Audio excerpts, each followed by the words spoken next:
ഞാനിവിടെ ചെയ്യുന്നത് crispy beef fry ആണ്. വളരെ സിമ്പിളാണ്, നല്ല ടേസ്റ്റിയാണ്. ഒരു സ്റ്റാർട്ടറായിട്ടും കഴിക്കാൻ പറ്റുന്ന ഒരു നല്ലൊരു റെസിപ്പിയാണ്. കുട്ടികൾക്കൊക്കെ വളരെ ഇഷ്ടപ്പെടും. ഇത് ഞാൻ ബീഫ് ഇതുപോലെ നീളത്തിൽ ചെറിയ ചെറിയ തിന്നായിട്ടുള്ള പീസായിട്ടാണ് കട്ട് ചെയ്തിട്ടുള്ളത്. അപ്പോൾ നമ്മൾ ബീഫ് വാങ്ങിക്കുമ്പോൾ എല്ലില്ലാത്ത ഭാഗത്തു നിന്ന് സ്ലൈസ് ചെയ്ത് വാങ്ങിക്കുക. എന്നിട്ട് നമ്മൾ ഇതുപോലെ ചെറിയ സ്ട്രിപ്പായിട്ട് ഇതുപോലെ കട്ട് ചെയ്തെടുക്കാം. അതൊരു 2 കപ്പുണ്ട്. ഈ ബീഫ് കട്ട് ചെയ്തത് 2 കപ്പുണ്ട്. അതിലേക്ക് 1 ടീസ്പൂൺ ജിഞ്ചർ ഗാർലിക് പേസ്റ്റാണ്. പിന്നെ വേണ്ടത് കോൺഫ്ലോർ ഞാനൊരു 3 ടീസ്പൂൺ ചേർക്കുന്നുണ്ട്. പിന്നെ അരിപ്പൊടി ചേർക്കുന്നുണ്ട്, അതും ഒരു 3 ടീസ്പൂൺ അരിപ്പൊടി ചേർക്കുന്നുണ്ട്. നല്ലൊരു ക്രിസ്പി ആയിട്ട് കിട്ടാൻ വേണ്ടിയിട്ടാണ് നമ്മൾ അരിപ്പൊടി യൂസ് ചെയ്യുന്നത്.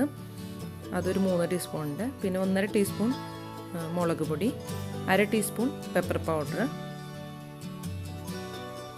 പിന്നെ വേണ്ടത് നമുക്ക് സോസാണ്. സോയാ സോസ് ഞാൻ 1/2 ടേബിൾ സ്പൂൺ സോയാ സോസ് ചേർക്കുന്നുണ്ട്. പിന്നെ red chilli sauce 1/2 teaspoon red chilli sauce. പിന്നെ ടൊമാറ്റോ സോസ് 1/2 ടേബിൾ സ്പൂൺ. പിന്നെ വേണ്ടത് മുട്ട, ഒരു മുട്ടയുടെ പകുതി. ഇപ്പോൾ ഒരു മുട്ട ഞാൻ കലക്കി വെച്ചിട്ടുണ്ട്, അതിൻ്റെ പകുതി ഭാഗം നമുക്ക് ഒഴിച്ചാൽ മതിയാവും. അപ്പോൾ ഈ 2 കപ്പിലേക്ക് നമുക്ക് ഒരു പകുതി മുട്ട ചേർത്താൽ മതി. ആവശ്യത്തിനുള്ള ഉപ്പിടുക. മുട്ട അധികം ആവണ്ട, പകുതി ചേർത്താൽ മതി. ഇതെല്ലാം കൂടി നന്നായി ഒന്ന് മിക്സ് ചെയ്തെടുക്കാം. നമുക്കൊരു 1 മണിക്കൂറെങ്കിലും നമുക്കിതൊന്ന് റെസ്റ്റ് ചെയ്യാൻ വേണ്ടി വെക്കണം. 1 മണിക്കൂർ നമുക്ക് റെസ്റ്റ് ചെയ്യാൻ ഫ്രിഡ്ജിൽ വയ്ക്കാം. അതിനുശേഷം ഞാൻ ചട്ടി ഓയിലാണ് ഒഴിച്ചിട്ടുള്ളത്. ഓയിൽ ഒഴിച്ച് നന്നായി ചൂടായി വന്നിട്ടുണ്ട്. ചൂടായതിന് ശേഷം ഒന്ന് കുറച്ച് വയ്ക്കുക കേട്ടോ. എണ്ണ ചൂടായതിന് ശേഷം എന്നിട്ട് ഇതുപോലെ ഒന്ന് പതുക്കെ ഇങ്ങനെ വിതറി ഇട്ട് കൊടുക്കാം.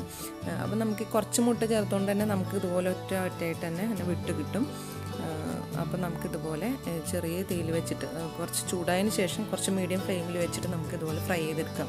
അപ്പോൾ ഇങ്ങനെ ഫ്രൈ ചെയ്യുമ്പോൾ നമ്മുടെ ബീഫ് ഇതുപോലെ ചെറിയ പീസ് തിൻ പീസായിട്ടുള്ളത് കൊണ്ട് തന്നെ ബീഫ് നന്നായിട്ട് വെന്ത് കിട്ടുകയും ചെയ്യും. അപ്പോൾ ഇത് പൊരിച്ച് പോരുമ്പോൾ തന്നെ ചെറിയൊരു അധികം ക്രിസ്പ് നമുക്ക് തോന്നില്ല. ഒന്ന് ചൂടാറി വരുമ്പോഴത്തേക്കും നല്ല ക്രിസ്പി ആയിട്ട് ഇരിക്കും.